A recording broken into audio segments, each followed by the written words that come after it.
جنت میں ہر جمعہ یوم المزید کہلائے گا، اور اس دن اللہ سبحانہ تعالیٰ کا دیدار ہوگا. یعنی جمعہ کا دن دنیا میں جن لوگوں کے لیے امپورٹنٹ ہے، آخرت میں ان لوگوں کے لیے بہت اہم ہوگا.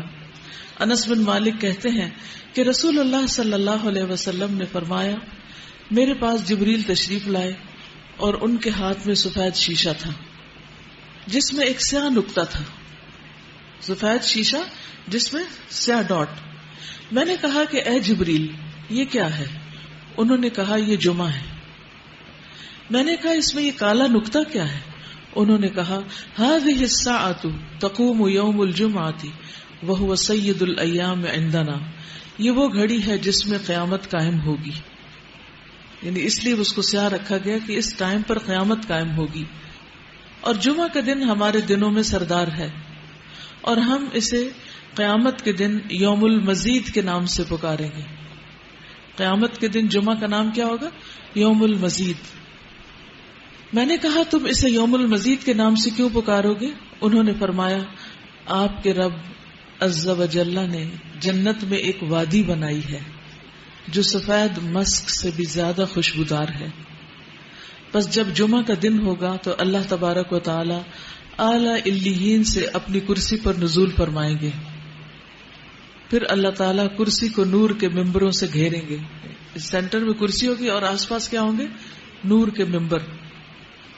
تو نبی آئیں گے یہاں تک کہ ان پر بیٹھ جائیں گے، نور کے ممبروں پر. پھر اللہ تعالیٰ ممبروں کو کرسیوں سے گھیریں گے. اب امیجن کرتے جائیں، یعنی پہلے ممبر ہوں گے، پھر اس کے بعد کرسیاں ہوں گی. صدیق اور شہداء آئیں گے یہاں تک کہ وہ ان پر بیٹھ جائیں گے.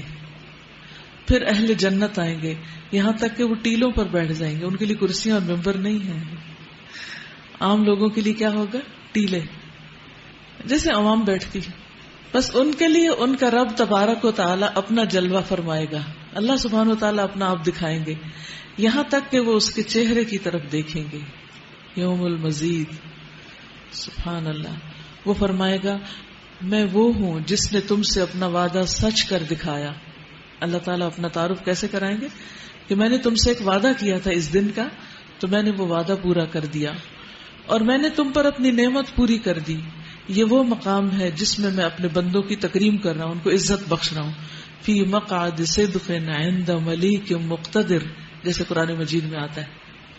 سو تم مجھ سے مانگ لو، جو چاہیے لو. اب چنانچہ وہ اس سے رضامندی کا سوال کریں گے کہ اللہ آپ ہم سے راضی ہو جائیں. ایسے بندوں کی دنیا میں بھی یہی خواہش ہوتی ہے کہ اللہ تعالیٰ ہم سے راضی ہو جائے، وہ خوش ہو جائے، وہ ناراض نہ ہو، کیونکہ وہ راضی ہو جائے تو سب نعمتیں اپنی. تو اللہ تعالیٰ فرمائے گا میں راضی ہوں، اسی وجہ سے تو میری رضا نے تمہیں میرے گھر میں اتارا ہے اور تم کو میری تکریم دی ہے. تم مجھ سے کچھ مانگ لو، کچھ لے لو. چنانچہ وہ اس سے مانگے گے.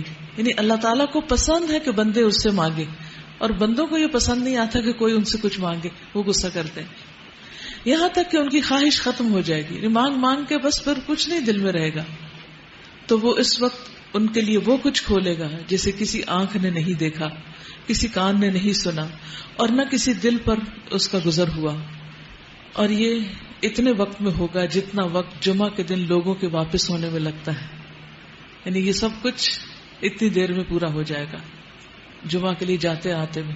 پھر رب تبارک و تعالیٰ اپنی کرسی پر چڑھیں گے اور اس کے ساتھ شہداء اور صدیق بھی ہوں گے. بالا خانے والے اپنے بالا خانوں میں واپس چلے جائیں گے. وہ سفید موتی کے ہوں گے جن میں کوئی دراڑ اور عیب نہیں ہوگا، ون پیس ہوگا وہ.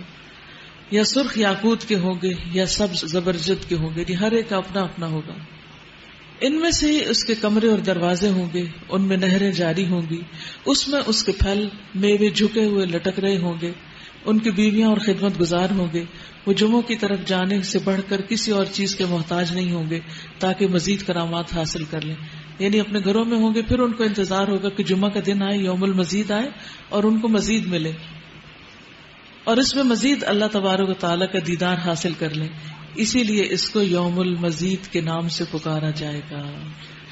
دعا کیجئے کہ اللہ سبحانہ و تعالیٰ ہم سب کو یوم المزید کی اس صحبت سے نوازے.